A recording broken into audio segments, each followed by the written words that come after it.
Hola, puesto que no hablo español, presentaré mi trabajo en português para uma melhor compreensão. Meu nome é André Kwiatkowski, sou mestrando em Filosofia pela Universidade Federal de São Paulo. Minha apresentação para o segundo simpósio de pensamento contemporâneo, Fenomenologia e Filosofia da Religião, tem como título a ascese porfiriana no de abstinência. Mas eu acho que ela também poderia ter um subtítulo, a função do vegetarianismo na contemplação de Porfírio. Então, agora eu vou começar a minha apresentação com o PowerPoint. Bom, eu vou abrir com um pequeno trecho de Agostinho.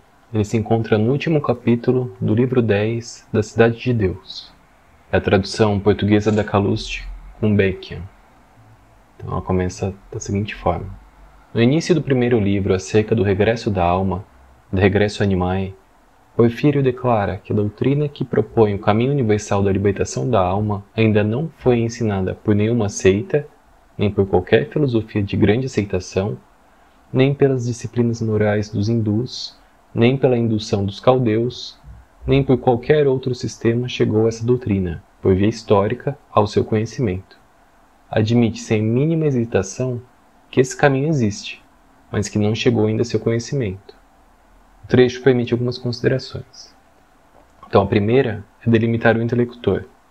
Apesar do livro 10 ter como horizonte o platonismo, que na verdade a grande parte da obra é um contraponto às doutrinas pagãs, porque o seu principal motivo é a acusação de que o saque de Roma pelos godos em 410 ocorreu em razão especialmente pela dimensão moral cristã. Então, Agostinho precisa fazer o contraponto com as outras religiões e a história de Roma. Mas, retomando o trecho, o sujeito principal que Agostinho dialoga nesse livro é, sem dúvida, Porfírio. Inclusive, o motivo que é Porfírio e não outro filósofo tem sua razão de ser, mas isso é uma outra discussão. Então, a primeira pergunta é quem é Porfírio? Porfírio de Tiro, que é diferente do Porfírio de Gaza, que viveu no mesmo período, mas, enquanto de Gaza se tornou bispo, o de Tiro foi um filósofo neoplatônico que viveu por volta do século III d.C. Sua obra é em larga medida fragmentada, mas sua notoriedade advém por dois principais motivos. Se o neoplatonismo lhe tem como grande expoente Plotino, Porfírio fora seu discípulo imediato e o responsável por organizar as Eneadas, que é a magnum opus de seu mestre, e por ter escrito a vida de Plotino, que é o único relato que temos sobre o contexto de sua produção intelectual. O segundo motivo que torna Porfírio conhecido, especialmente pelos medievalistas, é por ser a referência escolástica ao aristotelismo, antes da chegada das traduções árabes, com sua introdução às categorias de Aristóteles, ou Isagoge, e o seu comentário sobre a mesma obra do Stagirita. Esse manual que introduz ao Organon é a obra responsável pela abertura da querela dos universais entre os realistas e nominalistas. Agora que temos uma ideia de quem foi Porfírio, podemos apontar rapidamente a respeito da obra que Agostinho atribui a autoria a Porfírio. Se trata de uma obra que somente a conhecemos pela via doxográfica, tal que uma das produções contemporâneas mais relevantes sobre Porfírio é justamente a tese de John O'Mara, A Philosophy from Oracles, que busca expor que o regresso animae, citado no trecho, e a filosofia dos oráculos relatada por Eusébio na Preparatio Evangelica são a mesma obra. Então, a terceira consideração diz a respeito à afirmação de que Porfírio não tem conhecimento da doutrina sobre a libertação da alma. Dessa afirmação podemos pensar em duas hipóteses que não são mutuamente excludentes. A primeira é que Agostinho está sendo astutamente dialético, realizando uma interpretação criativa da obra justamente para posicionar a doutrina cristã como resposta não encontrada em Porfírio. Como é dito no mesmo livro, Porfírio não teria encontrado a salvação da alma, pois não se converteu ao cristianismo. A segunda é uma hipótese desenvolvimentista, similar à presente sobre Platão e Aristóteles. Porfírio realmente não conhecia uma doutrina da salvação da alma no De Regresso Animae, mas ela viria a aparecer adiante em sua vida como a contida em outra obra sua, no De Abstinência.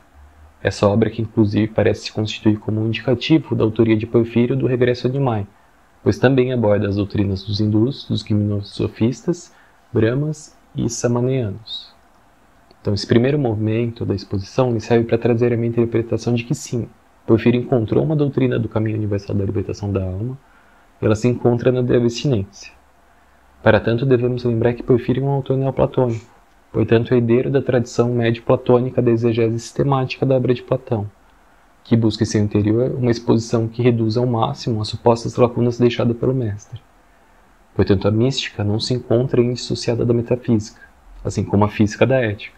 Desta forma, devemos buscar expor o que compreendemos com salvação da alma, como ela pode ser salva, e qual compreensão da realidade que revela uma alma passível de ser salva. Então, vamos investigar a metafísica em Porfírio. Em primeiro lugar, vamos introduzir a obra de Porfírio que estamos tratando. Se trata da obra mais extensa das que sobreviveram de Porfírio. Ela é dividida em 4 livros, com um quarto mutilado. Sua intenção declarada abertamente desde o início é o de convencer seu colega Firmo Castrício a retornar à dieta vegetariana. Firmo é uma figura que aparece na de abstinência e na vida de Plotino como uma das pessoas que compõem o círculo próximo de Plotino no relato da vida. De forma muito resumida, a primeira metade do livro, Porfírio levanta os argumentos contrários ao vegetarianismo, e a segunda metade do primeiro discute as virtudes e as realidades superiores. O segundo livro, os argumentos a respeito do sacrifício, o terceiro diz a respeito do critério de justiça e da presença de logos nas almas dos animais. E o último livro é um tipo de sociologia dos povos abstêmicos, onde são trazidos os relatos da Esparta de Licurgo, os sábios e religiosos egípcios, os essênios do judaísmo, os antigos sírios e persas e os gimnosofistas brahmas e samanianos. O mais importante, a abstinência não é um tratado, nem uma obra extensiva sobre um tema metafísico. Por tal razão que compreendemos a metafísica que nela subjaz, é necessário ou adentrar em outras obras, ou se aprofundar em alguns conceitos que aparentemente são trazidos de forma breve. O que fica claro na abstinência é que há nela, especialmente no primeiro livro, um esforço dirigido ao de seguir em direção ao intelecto ou espírito, que é o nous, em grego.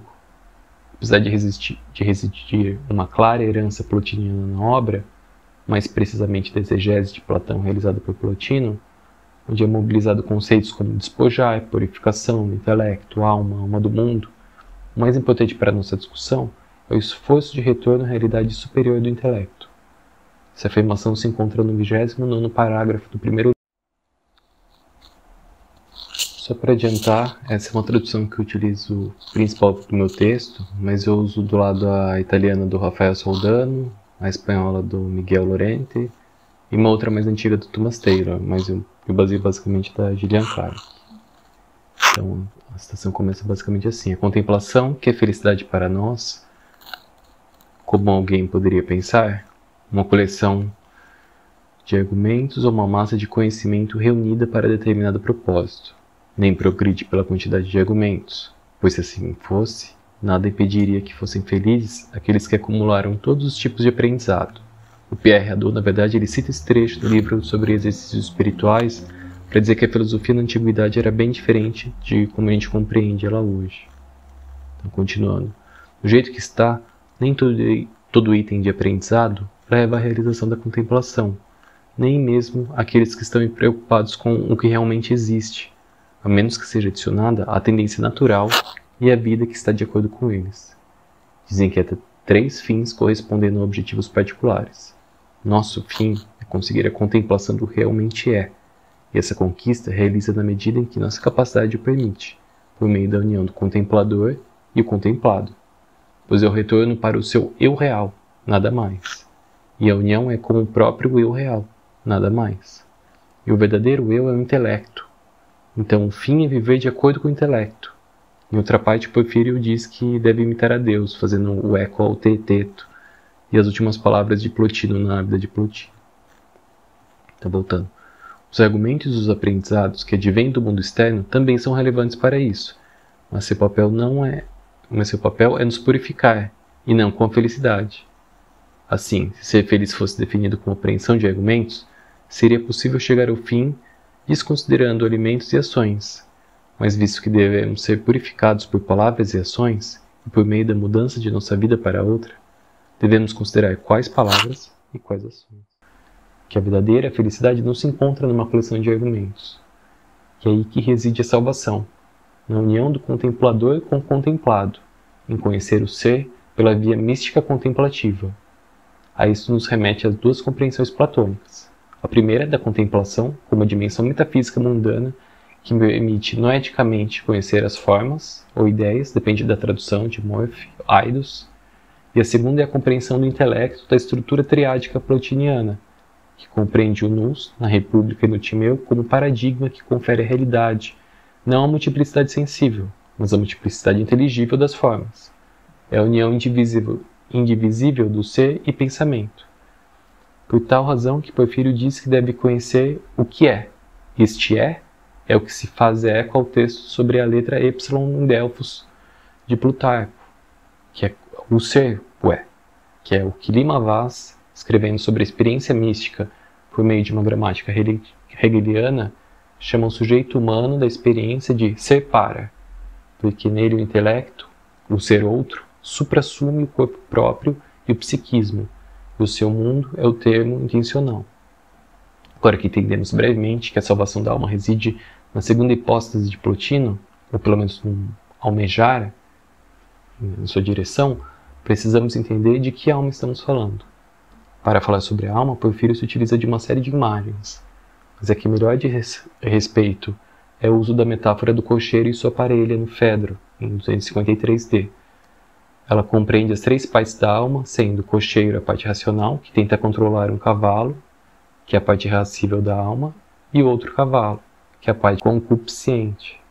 A República, a alma justa, é a que cada parte exerce sua função, guiada pela parte racional. Retomando, se a salvação se encontra na união com o intelecto, e a alma é dotada de partes não tão nobres como a racional, a pergunta é como pode uma alma imperfeita ser salva? A resposta é se purificando. Agora fica claro uma dupla dimensão, uma ascendente, que olha para cima, em direção ao intelecto, e outra descendente, que se constitui como o que podemos considerar como uma ascese weberiana, no sentido de um método racional de viver que não se mostra separado de uma forma de disciplina, ou como exercício espiritual, no sentido discutido por Pierre Hadot. Podemos organizar o argumento na seguinte estrutura analítica. A alma é um ente transcendental. O estado puro da alma é livre da dimensão sensível e das paixões e afetos. Purificar a alma significa torná-la o mais incorpóreo possível, ou o mais divino possível, pensando no eco ao teeteto de 176b. Consumir carne eleva a sensação corpórea. Deve-se abster de consumir carne para purificar a alma e se aproximar do divino. Por tal razão que a dieta tem uma função ascética para a salvação da alma. Sem ela, não há um suporte para a sua ascensão. Ela se configura como que Platão diz no livro 2 da República, observando que os objetos mais vigorosos são os menos afetados, que a alma mais sábia é a menos afetada pelo externo. Mais que isso, a dieta é um dos pilares que permite a sua purificação. Se o intelecto é pura incorporeidade e pura razão, é sob este horizonte que a alma deve almejar imitar. Quando Platão e inclusive Porfírio dizem sobre imitar o divino, esta é a hipóstase que eles estão se referindo. A purificação se constitui como um tipo de dimensão negativa, onde para ascender é necessário se livrar de algo, é necessário despojar. Por tal razão que Porfírio, apesar da dieta ser central, defende que se abstém de tudo que for corpóreo, ou que desperte as paixões.